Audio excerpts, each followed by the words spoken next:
Welcome to Vishnu IAS academy. 2025-26 budget ఫిబ్రవరి 1న శనివారం రోజున ఆర్థిక మరియు కార్పొరేట్ వ్యవహారాల శాఖ మంత్రి నిర్మలా సీతారామన్ గారు ప్రవేశపెట్టిన బడ్జెట్లో భాగంగా ఆదాయపు పన్ను స్లాబుల గురించి ఒకసారి మనం చూడాలి.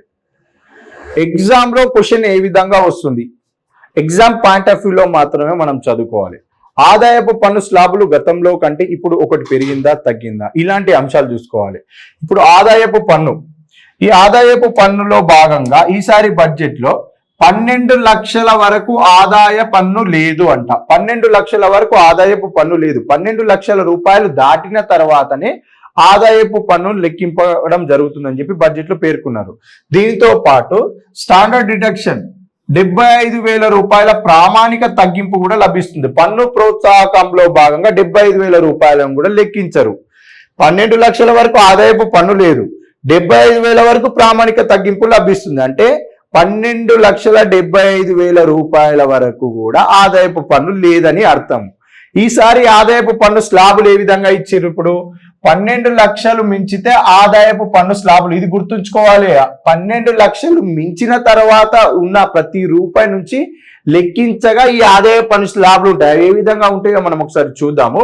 ఫస్ట్ గా మనకి క్వశ్చన్ ఏ విధంగా వచ్చే అవకాశం ఉంది అని అంటే 2025-26 బడ్జెట్ లో ఆదాయపు పన్నులు ఎన్ని గలవు అంటే ఆదాయ పన్నుకు సంబంధించిన స్లాబులు ఎన్ని స్లాబులు గలవు అనే క్వశ్చన్ వస్తే 1, 2, 3, 4, 5, 6, 7 మొత్తంగా 7 స్లాబులు ఉన్నాయి. 2025-26 బడ్జెట్ లో పేర్కొన్న ఆదాయపు పన్నుకు సంబంధించిన స్లాబులు 7గా పేర్కొంటే ఈ స్లాబులు ఏ విధంగా ఉన్నాయి? 0 నుండి 4 లక్షలకు పన్ను లేదు, ఇన్కమ్ ట్యాక్స్ లేదు. 4 నుండి 8 లక్షల వరకు 5%, 8 నుంచి 12 లక్షల వరకు 10%, 12 నుండి 16 లక్షల వరకు 15%, 16 నుండి 20 లక్షల వరకు 20%, 20 నుండి 24 లక్షల వరకు 25%, 24 లక్షల ఆ పైన ఉంటే 30% అనేది ఆదాయపు పన్ను వర్తిస్తుంది. ముందుగా మనం గుర్తుంచుకోవాల్సిన అంశం ఏంటిది? ఈసారి బడ్జెట్ లో 12 లక్షల వరకు ఆదాయ పన్ను లేదు, 75,000 ప్రామాణిక తగ్గింపు లభిస్తుంది.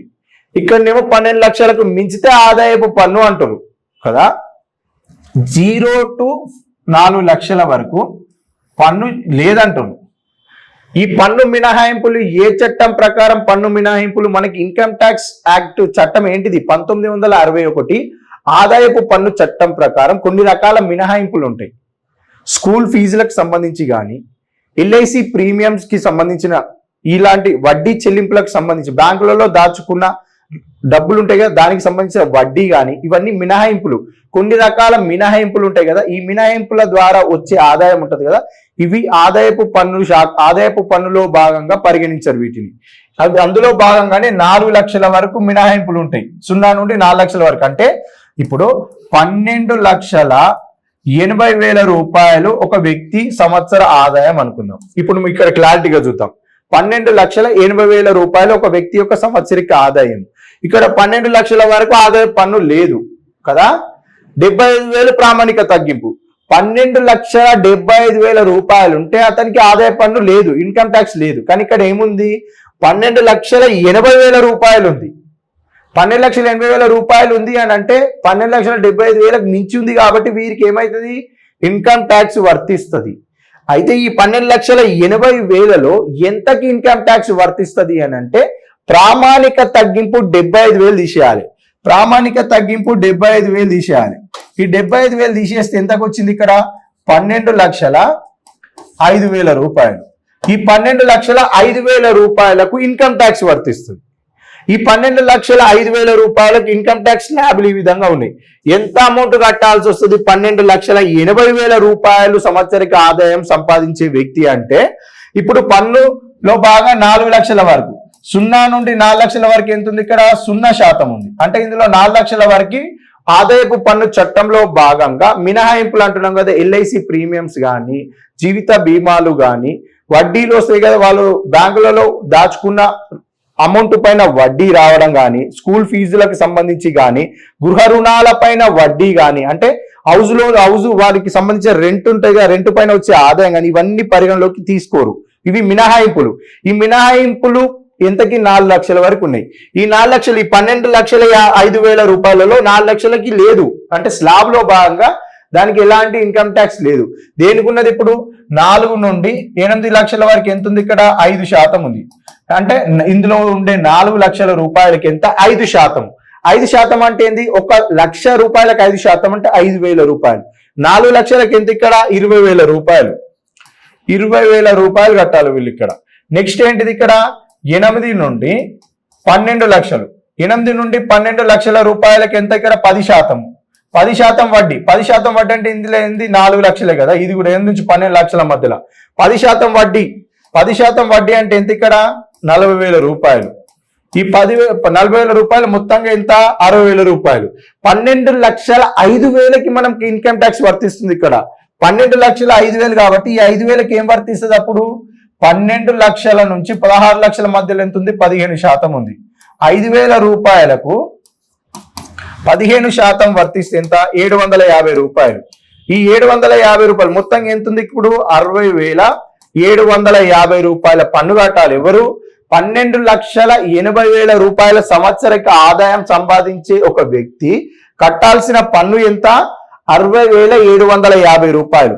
అదే 12,75,000 రూపాయలు ఉంటే పన్ను చెల్లించాల్సిన అవసరం లేదు. ఎందుకు? 12 లక్షల వరకు ఆదాయపు పన్ను లేదు, 75,000 రూపాయలకు ప్రామాణిక తగ్గింపు లేదు. 12,80,000 రూపాయలు ఆదాయం వచ్చే వ్యక్తులకు వెళ్ళి 75,000 స్టాండర్డ్ డిడక్షన్ తీయగా 12,05,000. మనకి ఇక్కడ పరిమితి ఏంది? 12 లక్షల వరకే. ఇక్కడ ఎంత ఉంది? 12,05,000 ఉంది కాబట్టి వీరు ఖచ్చితంగా పన్ను చెల్లించాల్సిందే. ఈ చెల్లించాల్సిన పన్నును స్లాబ్లు ఏ విధంగా తీసుకున్నాము? 4 లక్షల వరకు ఆదాయపు పన్ను చట్టం 1961 ప్రకారం పన్ను మినహాయింపులు ఉంటాయి కదా, పన్ను మినహాయింపులకు సంబంధించిన సెక్షన్ 80 సబ్ క్లాస్ సి, సెక్షన్ 80 సబ్ క్లాస్ డి, సెక్షన్ 80 సబ్ క్లాస్ క్యాపిటల్ డి, క్యాపిటల్ ఈ, సబ్ క్లాస్ క్యాపిటల్ ఈ, ఇలాంటి సెక్షన్స్ ల ద్వారా పన్ను మినహాయింపులు వర్తించడం జరిగింది. ఈ పన్ను మినహాయింపుల్లో భాగంగా వారికి 4 లక్షల వరకు 0% ఇన్కమ్ ట్యాక్స్, తర్వాత 4 నుండి 8 లక్షలకు 5%, 8 నుండి 12 లక్షలకు 10%, ఆ తర్వాత 12 లక్షల పైన ఎంత ఉంది? 5,000 రూపాయలు. 5,000 రూపాయలకు 15% చేయగా 60,750 రూపాయలు చెల్లించాలి. ఎవరు? 12,80,000 ఉన్న వ్యక్తి. 12,90,000 ఉన్న వ్యక్తి ఒక రకమైన ఆదాయపు పన్ను చెల్లించాలి. అంటే ఈ ప్రొసీజర్ ఉంటుంది అన్నట్టు. 12,75,000 వరకు ఇలాంటి పన్ను అనేది చెల్లించాల్సిన అవసరం లేదు. ఇది గుర్తుపెట్టుకోవాలి. 2025-26 బడ్జెట్ లో సంవత్సరానికి 12 లక్షలు సంపాదించే వ్యక్తికి ఆదాయపు పన్ను లేదు. వీరికి అదనంగా 75,000 రూపాయల ప్రామాణిక తగ్గింపు కూడా వర్తిస్తుంది. పన్ను ప్రోత్సాహకంలో భాగంగా 75,000 రూపాయల స్టాండర్డ్ డిడక్షన్ లో భాగంగా ప్రామాణిక తగ్గింపు లభిస్తుంది. ఈ అంశం చూసుకోవాలి. మొత్తంగా 12,75,000 రూపాయలకు పన్ను అనేది వాళ్ళకి వర్తించదు.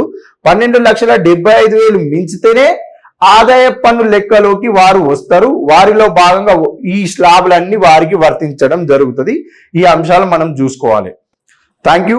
Please subscribe Vishnu IAS YouTube channel.